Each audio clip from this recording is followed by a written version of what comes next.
Il est 19h30 sur RTI2. Madame, Monsieur, bonsoir. Merci de nous rejoindre pour ces 20 minutes d'information. Voici les titres. Les épreuves écrites du baccalauréat 2026 ont officiellement démarré ce lundi 16 juin sur l'ensemble du territoire national. 329 372, c'est le nombre de candidats cette année. Et puis le pétrole dégringole. Les bourses s'envolent en Asie après l'annonce d'un accord entre les États-Unis et l'Iran pour mettre fin au conflit au Moyen-Orient.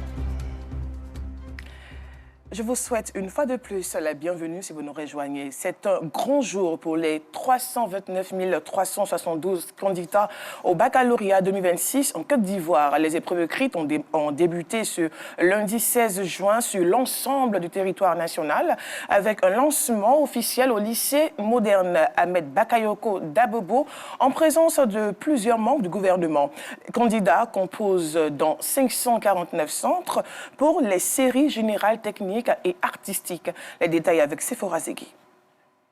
Concentration maximale ce matin dans les centres d'examen. Plus de 329 000 candidats entament les épreuves écrites du bac 2026. C'est au lycée moderne Ahmed Bakayoko d'Abobo que le ministre de l'Éducation nationale et ses collègues du gouvernement ont officiellement donné le coup d'envoi de la session. Une session historique à plus d'un titre. Pour la première fois, les filles sont majoritaires et représentent 50,12% des effectifs. Autre motif de satisfaction, la diversification des profils. Entre le bac général et technique, le bac artistique s'impose avec 597 candidats soutenus par le ministère. Je suis vraiment très heureuse de voir que c'est un engouement pour le bac artistique avance de manière très importante. Et aussi, c'est un bac d'excellence, puisque les performances les moins importantes ont été autour de 89%. Donc cette année, j'espère qu'on atteindra les 100%. Un examen crucial pour l'accès à l'enseignement supérieur où les universités et grandes écoles se préparent déjà à accueillir cette nouvelle vague d'étudiants. Avec le président Ouattara, c'est que tous les bacheliers sont orientés. Il y en a évidemment qui vont dans les grandes écoles publiques, tels que l'INPHB de Yamoussoukro. Il y a d'autres qui vont dans les universités publiques et le reste est affecté dans les universités et grandes écoles privées. Une session qui se veut aussi résolument inclusive.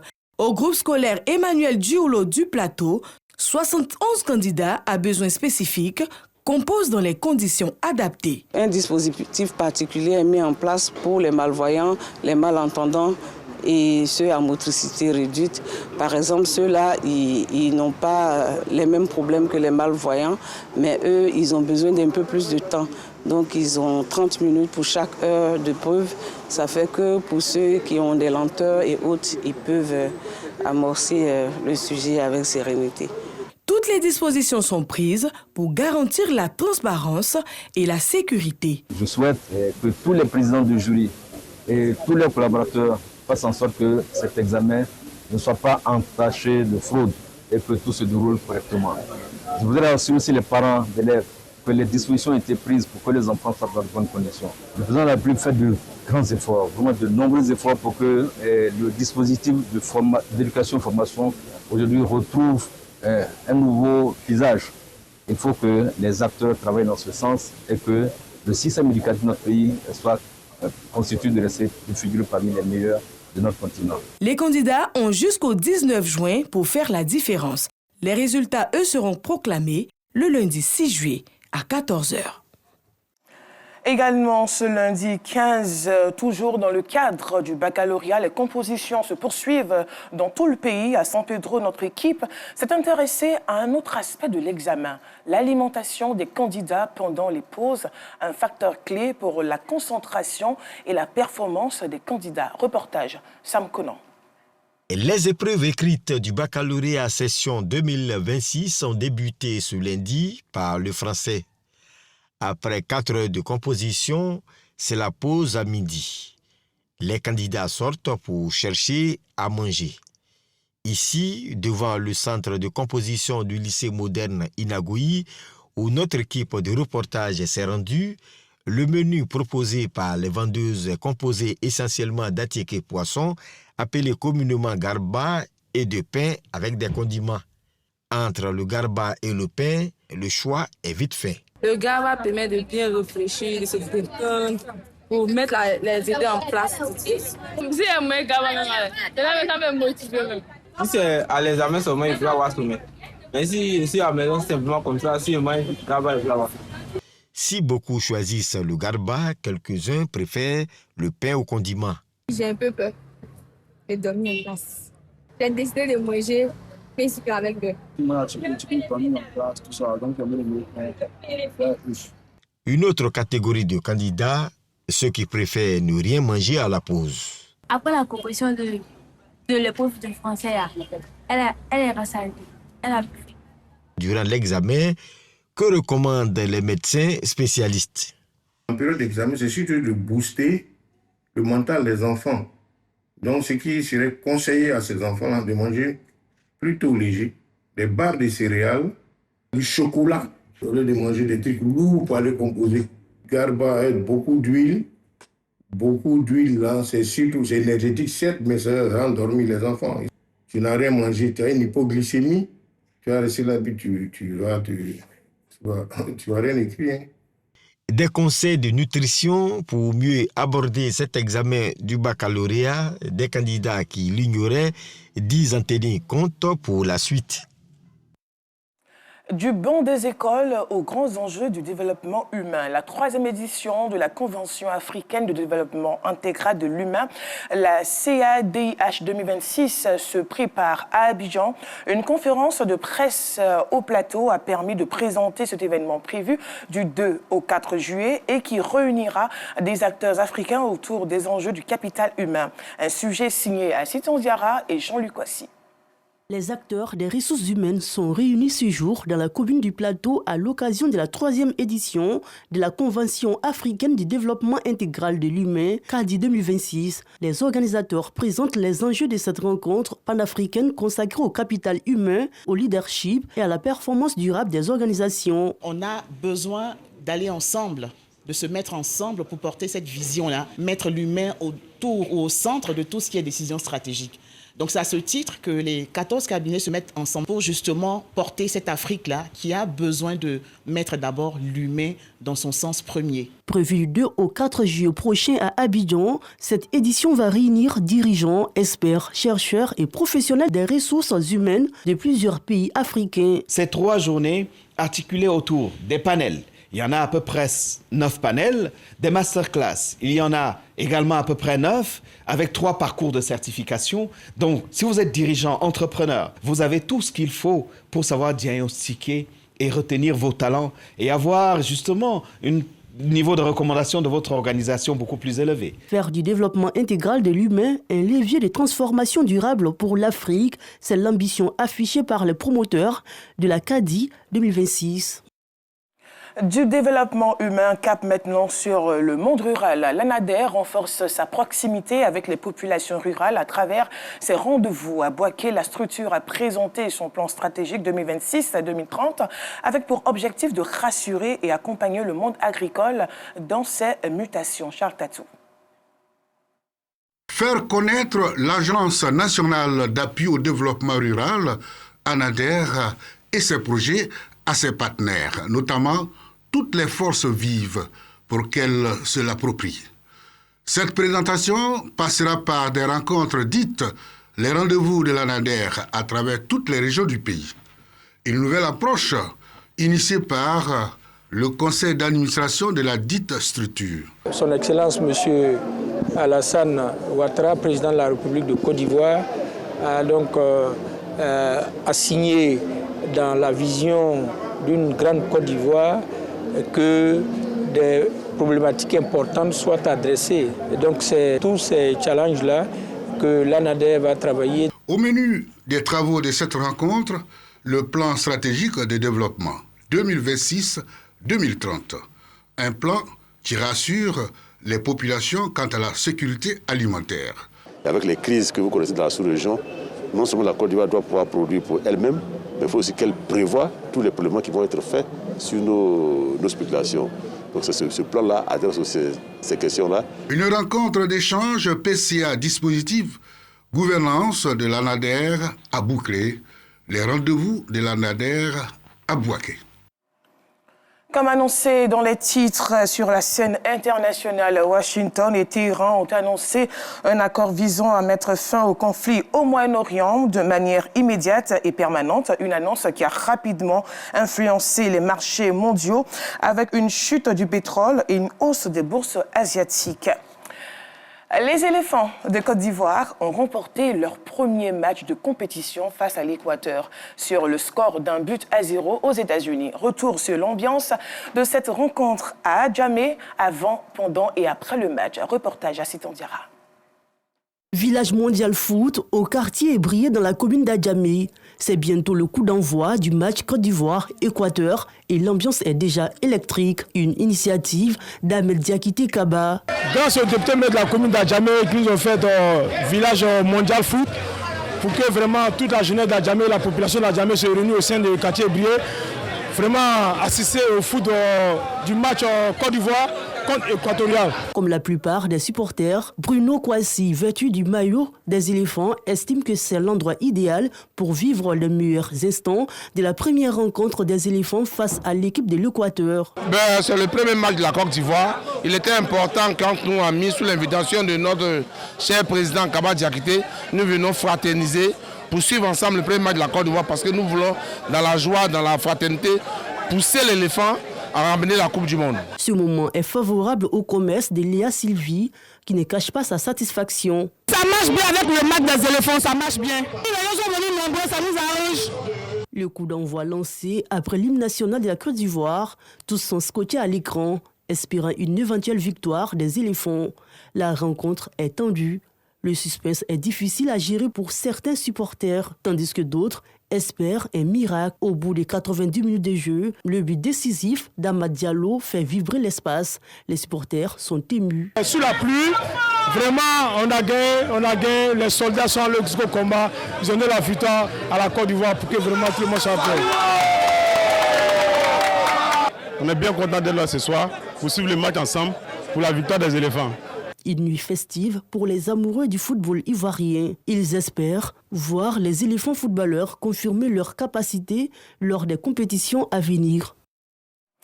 Deux ambiances de compétition et une même ferveur sportive. Ce week-end, la commune d'Adiaké, située à environ 88 km d'Abidjan, a vibré au rythme du Maracana et de la Coupe du Monde locale qui ont retenu toutes les attentions. On en parle bien évidemment dans quelques instants, mais juste avant, cet élément réalisé par la rédaction du sport.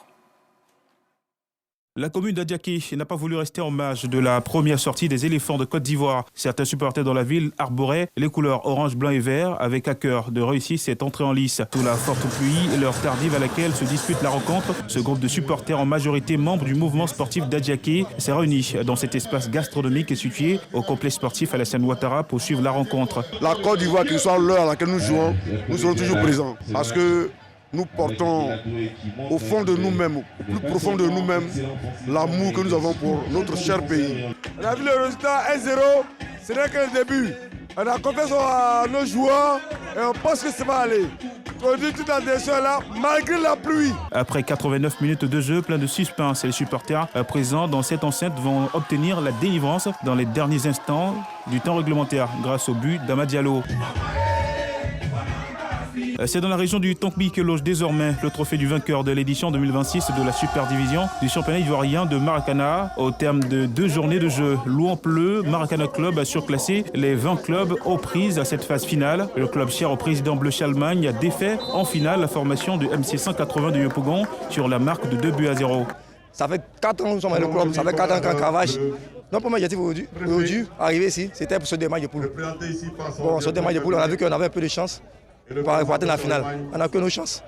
Et Dieu a fait que ça s'est réalisé. Ce que nous avions voulu ici, c'est de démontrer que le Maracana est une discipline de proximité. Ce n'est pas fait pour les gens d'Abidjan.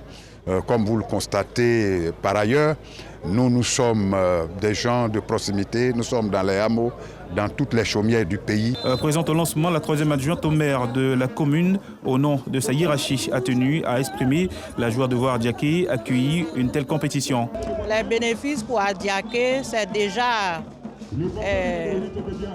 une fierté d'accueillir toutes ces personnalités venues de toutes les régions de la Côte d'Ivoire. Il faut rappeler que la phase finale de ce championnat a été placée sous le parrainage du ministre Iansié Yacouba, député maire d'Adiaké.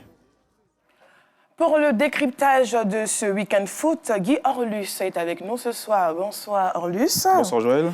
Première nation africaine à remporter son duel en CDM 2026. Elle s'est donné le sourire à la dernière minute. Elle, c'est l'équipe de Côte d'Ivoire. Nos Pachidem l'ont fait. 1-0 contre la grande nation de l'Équateur. Effectivement, on va dire que la Côte d'Ivoire est une grande nation également, puisqu'elle s'est imposée face à la France. On le sait, c'est récent. L'une des premières nations, on va dire, au niveau mondial. Les éléphants l'ont fait avec du suspense, comme on a l'habitude de le voir. Hier, nous étions à Diaké pour savoir comment est-ce que la population vit ce moment. Vous savez, la Haïti, on se déplace sur l'ensemble du territoire national. Et c'est avec grande joie qu'on a pu le constater, avec dans des conditions difficiles. Nous sommes en saison pluvieuse. Et aussi le positionnement des rencontres pendant cette Coupe du Monde au regard du fuseau horaire aux États-Unis force les habitants à suivre des rencontres tardivement dans la nuit. On sait qu'on est en période également d'examen. Donc certains s'obligent à suivre des rencontres. Et bien heureux, les éléphants se sont imposés 1-0. N'est-ce pas une Coupe du Monde un peu fatigante? Parce que, comme vous venez à peine de le dire, il faut suivre le match à minuit, voire même 1h du matin. Est-ce que ce ne sera pas une Coupe du Monde un peu compliquée pour nous, les Ivoiriens, cette année? C'est clair. Comme je l'ai dit, le fuseau horaire l'impose. Et pour suivre sa nation, pour ne rien rater du parcours de sa nation, il faut être présent devant son poste récepteur. Mais ça dépend généralement du programme de chacun. On pourra avoir des rencontres en rediffusion pour ceux qui suivent la 3. Généralement, on a des rediffusions, des rencontres disputées des éléphants de Côte d'Ivoire. Donc pour ceux qui ont manqué de suivre en direct les différentes rencontres, il faut être sur la 3 pour voir les rediffusions, pour ne pas influencer son timing et puis son organisation. J'aimerais évoquer avec vous à l'instant, à présent, le jeu de nos Pachidem. Amad Diallo qui fait la différence tout de suite à la deuxième période. Et Yann Diomandé qui se distingue, on va dire, royalement dans ce match. Allez, ce n'est pas une surprise, Amad Diallo, c'est l'un des fers de lance des éléphants de Côte d'Ivoire depuis la récente Coupe d'Afrique des Nations. Yann Diomandé également, qui ne cesse de briller du côté de l'Allemagne. Ce sont des éléments importants des éléphants de Côte d'Ivoire. Ce que j'ai pu constater, c'est que MS Faye sait les utiliser au bon moment. On n'a pas l'habitude de l'appeler Brico juste pour titiller, mais il connaît son effectif. Il sait qu'est-ce qu'il faut faire au meilleur moment. Il donne quand même des douches froides. Hein. Et effectivement, il faut faire très attention. Il faut faire très attention à ce niveau parce qu'on a pu le constater en Coupe d'Afrique des Nations en 2023. Ça a bien réussi. On s'est imposé face au Mali, également face au Nigeria. Nous sommes revenus dans la rencontre. On l'a même fait face à la France. Mais attention, face à des nations qui savent gérer des rencontres, qui ont une bonne assise défensive. On a pu le voir avec l'Égypte qui a su gérer ses rencontres. C'est très difficile de revenir au score. Donc il faut faire l'essentiel en début de rencontre. D'accord. Alors, nous parlions à l'instant d'Adiaké qui a bravé la pluie pour supporter ses Pachidem. Les supporters ont-ils été nombreux dans les lieux de rencontre? Bien, c'était difficile parce que j'ai eu le temps de parcourir la ville aux environs de 22h, 20h, à cause de la pluie également. Chacun était dans sa maison. Mais heureusement, on a pu voir des membres des mouvements sportifs d'Adiaké qui se sont réunis dans un endroit, on l'a dit dans le reportage, l'espace du complexe Alassane Ouattara d'Adiaké, qui a servi de refuge pour leur permettre de suivre ensemble cette rencontre des éléphants de Côte d'Ivoire. Je pense que ça s'est terminé de la plus belle des manières. Il faut encourager ceux qui, avec de petits moyens, essaient de se retrouver dans des endroits pareils, pour accompagner les éléphants, pousser les éléphants à la victoire, parce qu'on sait que la Côte d'Ivoire, ça fait on va dire 12 ans qu'on n'a pas participé à une Coupe du Monde. Et quand on le fait, c'est exceptionnel, on ne veut pas manquer. Donc ce sont ces personnes qu'on a pu voir. Et ils sont nombreux partout en Côte d'Ivoire. Et pour terminer au sujet de la CDM 2026, est-ce que les éléphants doivent craindre l'Allemagne? Oui, je ne dirais pas craindre, mais il faut être prudent. Parce que je l'ai dit en amont, on a des joueurs qui ont l'habitude des compétitions européennes. 7-1, ça fait quand même peur. 7-1, on a vu aujourd'hui la formation du Cap-Vert qui a accroché l'Espagne. Donc il y a du tout dans cette compétition. Il ne faut pas aller dans une compétition avec étant battu. Les éléphants du Côte d'Ivoire ont les arguments, ils savent revenir dans les rencontres. Donc je pense qu'ils pourront le faire face à l'Allemagne, comme ils l'ont fait face à la France. Alors pour terminer notre échange, Louan Pleu remporte la super division et c'est toujours en faute. Oui, et toujours foot, plutôt en Maracana. Voilà, c'est pas du football classique, c'est le Maracana, zone qui est pratiquée beaucoup dans nos établissements sur des terrains qui avoisinent le handball. Donc Louampleu, qui est une localité située dans les environs de Mans, s'est imposé à Adiaké. À l'ouest de la Côte d'Ivoire, précisément. Oui, après une rencontre qui a réuni près de 20 clubs, on va dire au total 20 clubs. Et c'est Louampleu qui a fait la différence, cette formation qui appartient au président de la fédération de Maracana. Alors, Guy Orlus, merci d'être passé sur ce plateau. À vous, merci également de nous avoir suivis. C'est la fin de cette édition. Merci et bonne soirée sur RTI2, bien évidemment.